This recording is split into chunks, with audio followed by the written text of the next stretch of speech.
Il y avait plus de 156 espèces de grands singes. C'était la planète des singes. Et c'est fondamental et c'est passionnant.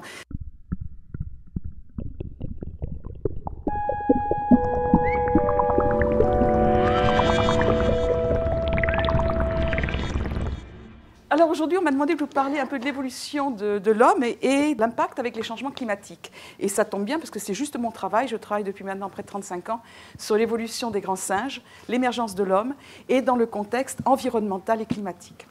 Alors, l'histoire de l'homme, comme l'histoire des singes, comme l'histoire de toute la vie, c'est une histoire qui n'est pas seulement une histoire de caractère, où on va travailler sur des phylogénies, des généalogies. C'est bien plus riche que ça. Mon travail, en fait, il consiste à faire à la fois de la généalogie, de la phylogénie, mais également de s'intéresser aux adaptations locomotrices, masticatrices. Et tout ça, c'est mis dans un contexte environnemental, parce que quand vous êtes à Paris, vous mangez au McDo, vous ne mangez pas la même chose quand vous êtes en Afrique, au fin fond du bush, où vous n'avez que des céréales. Donc il y a des adaptations à votre milieu. Et ce qui est fondamental chez nous, et ce qui fait que notre métier est fascinant, c'est qu'on travaille et on vit dans la 4e dimension, celle du temps. L'évolution, c'est un tout, et c'est un tout extrêmement cohérent. J'ai voulu vous présenter cette photo parce qu'évidemment, elle est complètement fausse, mais vous la voyez partout. Et tout ça pour vous dire que l'évolution, ce n'est pas un homme, un jour, qui a décidé de se mettre debout, donc on a une espèce de singe qui va se redresser pour devenir un homme. On sait depuis très longtemps que c'est complètement faux. En fait, il y a des émergences de lignées, il y a des buissonnements permanents. Et tout ça, ça nous vient... malheureusement, j'allais dire, d'une école américaine dans les années 70, où cette gravure avait été utilisée pour illustrer un propos du professeur Clark Howell sur l'évolution de l'homme. Et c'était tellement joli, tellement médiatique, que ça a été repris sur toutes les coutures. Et vous le voyez en 70, 75, 80, 2000. Et vous remarquerez dans tout cela, vous avez une espèce d'animal à 4 pattes qui, au fil du temps, va se redresser pour donner l'homme. Eh bien, l'homme n'est pas plus évolué que les autres animaux. Vous êtes moins évolué que la girafe, parce que vous n'avez pas son long cou, vous ne pouvez pas manger la même chose dans les arbres, vous êtes très mal. Et par ailleurs, vous êtes plus évolué que certains animaux, parce que vous faites des outils, vous concevez, vous avez des aspects cognitifs qui sont extrêmement développés. Chaque lignée a ses avantages, ses inconvénients, ses adaptations. Alors là, vous m'excuserez, mais étant une femme dans la recherche, ce n'est pas toujours évident. C'est un milieu extrêmement, j'allais dire, machiste, mon domaine, mais enfin c'est comme ça. Ici, c'est une reproduction qui est tirée d'une revue économique de 2005. Et pour la première fois, on voyait la femme dans l'évolution de l'homme. Alors vous m'excuserez, c'est un petit je dirais pas cocorico, mais quelque part, ça fait pas de mal. Malheureusement, c'est aussi faux que les autres. La femme n'est pas au sommet non plus, ni l'homme n'est pas au sommet de l'évolution. Et enfin, je vous ai mis cette photo parce que certains collègues, il y a quelques années, ont émis l'hypothèse que les grands singes étaient en fait des descendants de l'homme. Et j'ai trouvé que ça illustrait parfaitement le propos. Donc tout ça, c'est faux. Mais comme nous sommes dans un monde de médias, de visualisation, c'est les choses que vous retenez. Alors maintenant, quand vous le verrez, vous savez que c'est justement la chose qu'il faut oublier. Quand on parle d'environnement, il y a aussi beaucoup d'idées préconçues. Si on revient à Lamarck en 1809, dans sa philosophie zoologique, Lamarck nous disait « Il y a eu un moment, un être quadrumane dans les arbres. Ces arbres ont disparu sous l'effet d'un changement, et lié à ce changement et cette disparition de l'arbre, ce quadrumane est devenu bimane au sol. » Et finalement, Lamarck, en 1809, avait déjà prédit une origine arboricole de l'homme. Alors évidemment, il n'avait pas tous les moyens de l'exprimer, de le comprendre, mais il avait déjà eu l'intuition. Malheureusement, ça a été un peu, j'allais dire, galvaudé par la suite, et on est resté dans l'idée que l'homme est né dans la savane. Et aujourd'hui, on sait qu'il n'en est rien. Pour exemple, je me suis amusée à reprendre des reconstitutions de Lucie. Alors Lucie, vous savez que c'est l'australopithèque trouvée par l'équipe d'Yves Coppens, Don Johansson et Maurice Tayeb à Hadar, en Éthiopie en 1974.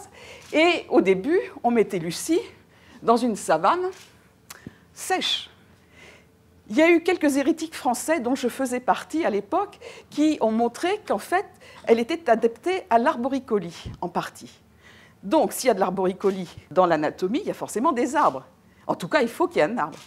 Et petit à petit, les travaux qui ont été développés sur les pollens, sur les bois fossiles, sur les adaptations locomotrices d'autres animaux, ont montré que l'environnement était plus forestier. Alors, ce n'est pas une forêt dense comme dans le bassin du Congo, mais c'est un milieu plus forestier. C'est intéressant parce que, vous voyez, entre la fin des années 70, en gros, jusqu'en 2000, eh bien, Lucie, qui était une petite bonne femme dans sa savane, petit à petit, elle s'est mise à grimper aux arbres, jusque dans le Geodeutschland en 2000, où on l'a mis carrément dans les arbres. Et là, ça fait partie de l'évolution des idées, l'évolution de la recherche, de la science et des partages de la science. Donc l'environnement fondamental. Dans cet environnement, on sait qu'un des caractères importants de la définition de l'homme, c'est la marche sur deux pattes. Alors vous allez lire malheureusement dans beaucoup de médias actuels le fait que la bipédie n'est pas un bon caractère, ce qui est totalement faux. Ce qui n'est pas un bon caractère, c'est de dire la bipédie dans son ensemble. Mais au sein de tous les primates, aujourd'hui, sont des êtres bipèdes.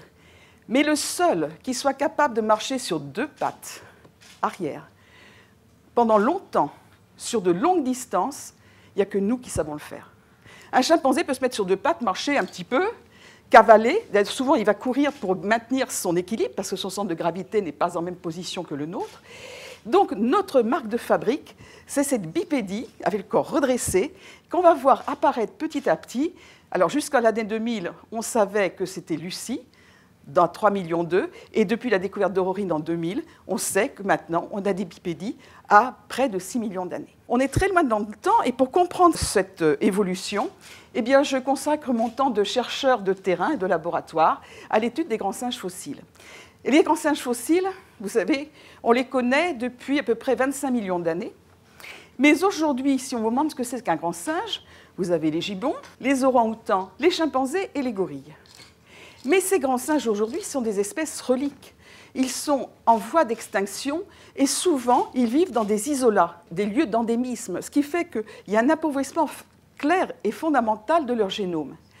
Or, dans le Miocène, entre 25 millions d'années et 10 millions, 6 millions d'années environ, il y avait plus de 156 espèces de grands singes. C'était la planète des singes. Et c'est fondamental et c'est passionnant parce qu'on a toute une série de formes qui vont de formes de la taille d'un gorille jusqu'à celle d'un tout petit gibbon qui vont peser 5 à 6 kilos. Entre 23 et 18 millions d'années, ces grands singes, on va les trouver en Égypte, en Ouganda et au Kenya, des pays que je connais bien puisque je travaille depuis 25 ans en Ouganda, en Afrique australe, et en Afrique du Sud, j'ai eu la chance dans les mines de diamants d'en trouver une dent, en 1996, la seule qui soit connue aujourd'hui de grands singes dans la région. Mais tous ces grands singes, dans le Miocène inférieur, donc entre 23 et 18 millions d'années, étaient exclusivement africains. Un petit peu plus tard, entre 18 et 11,5 millions d'années environ, on s'aperçoit que ces grands singes, s'ils sont toujours connus en Ouganda, au Kenya, on les trouve en Afrique australe, en Namibie, et là c'est un travail que nous avons fait à la frontière du Mushmanland, au nord de la Namibie, en 1991. On les a toujours en Afrique, en Arabie saoudite, qui à l'époque faisait un seul bloc avec l'Afrique. La mer Rouge n'existait pas à cet endroit. Et on va les retrouver jusqu'en France. Tiens, j'ai oublié la France, vous m'excuserez. Enfin, les coincés entre l'Allemagne et l'Espagne. On va les retrouver en France, en Allemagne, en Grèce, au Pakistan, en Chine. Donc, il y a un moment où ils vont exploser, sortir d'Afrique. Et c'est ce qu'on appelle la grande radiation des grands singes miocènes. Au Miocène supérieur, entre 11 et 5,5 millions d'années environ, ou 11,5 millions. Et il y a une radiation très forte, et petit à petit, ces grands singes vont disparaître d'Eurasie. Mais pas partout, parce qu'aujourd'hui, vous les retrouvez à Bornéo, à Sumatra, en Thaïlande. Donc ils n'ont pas complètement disparu, mais ils ont disparu de France. Vous n'avez plus de grands singes dans les rues de Paris, c'est évident. On les trouve toujours en Afrique, et à cette époque-là, on va voir quelque chose de très intéressant. On va découvrir les premiers hominidés, les premiers ancêtres potentiels de l'homme, avec Aurorine au Kenya, trouvé en 2000, avec l'Ardipithecus kadaba, annoncé en 2001, et le Sahelanthrope toumaï du Tchad, trouvé en 2001, et ces trois pièces ont été très discutées, chacune à leur tour. Aujourd'hui, la seule preuve de bipédie claire, c'est celle d'Aurorine, puisque nous avons une partie des restes du squelette. Donc, pour l'instant, on sait que c'est un melting pot entre 7 millions d'années et 5,8 environ, où on a les premiers hominidés.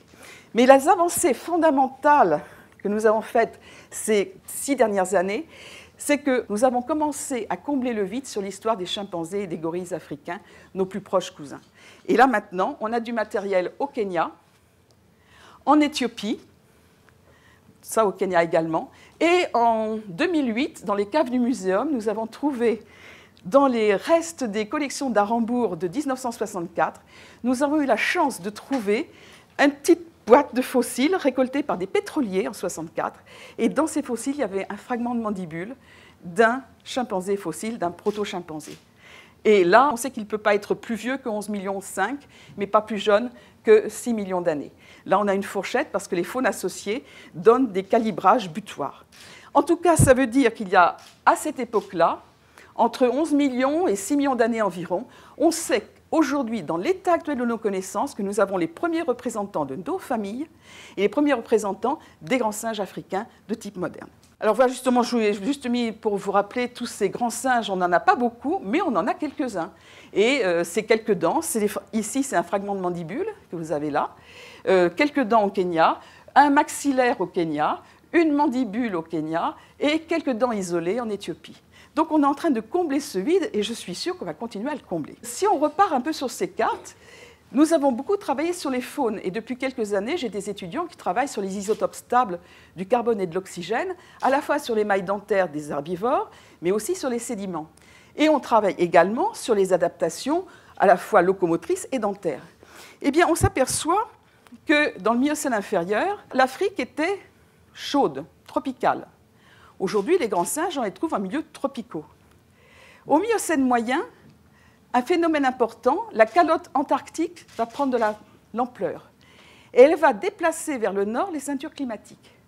Ce qui fait que le sud de l'Eurasie devient tropical. Donc les grands singes, ils ont suivi la chaleur. Et dans le Miocène supérieur, ici, eh bien, la calotte arctique va venir contrebalancer l'effet antarctique et les ceintures climatiques vont venir en position actuelle. Donc, finalement, notre histoire, c'est une histoire de climat. Ces variations, on les a enregistrées bien sûr en Afrique orientale, mais le travail que nous avons fait dans le désert de Namib et que nous continuons à faire dans le désert de Namib en Namibie montre exactement la même chose. Vous avez au Miocène moyen, à partir d'un environnement plutôt humide et tropical, vous avez ici un changement fondamental des températures océaniques et ce que l'on trouve dans les dunes fossiles, ce sont des animaux de sécheresse qui sont complètement différents. Donc c'est un phénomène global. Alors une dernière hypothèse, c'est celle d'un collègue canadien qui, lui, estime que les grands singes et les hommes ne sont pas nés en Afrique, mais dans le sud de l'Europe ou de l'Asie. Mais vous remarquerez sa carte, elle ne met pratiquement rien en Afrique, sauf l'Afrique orientale. Et il estime qu'il y a eu un moment une sortie d'Afrique, ça on est tous d'accord, plus une revenue peut-être, et puis que tout cela, ça a évolué en Eurasie, et que les animaux sont revenus en Afrique pour donner les grands singes modernes et les hommes modernes. Et sa carte, qui est finalement très peu riche en restes fossiles, on s'aperçoit qu'en Afrique, il y a beaucoup plus. Et qu'en fait, on a à la même époque, en Afrique, des pièces plus modernes, de grands singes modernes, qui n'existaient pas en Eurasie. Et donc, on ne peut pas dire que c'est l'Eurasie, le berceau, ça pourrait être aussi bien l'Afrique. Alors, une petite remarque impertinente, j'ai placé sur cette carte du monde actuel les gisements que l'on connaît, et vous remarquerez qu'au Miocène supérieur, les grands singes sont toujours dans cette zone tropicale. Et en fait, il est complètement illusoire de vouloir trouver un lieu d'origine à nos familles de chimpanzés, de gorilles et d'hommes, parce que c'est certainement à un endroit dans cette zone tropicale. Là, les tropiques sont certainement notre bassin d'origine. Et d'ailleurs, aujourd'hui, je vous ai tous porté des vêtements. C'est bien, je suis contente, remarquez. Mais oui, vous tropicalisez votre environnement. Ça vous vient de vos ancêtres tropicaux pour survivre dans les milieux tempérés ou froids. Donc, voilà ce que vous êtes après, rapidement, 20 millions d'années avec vous. Merci.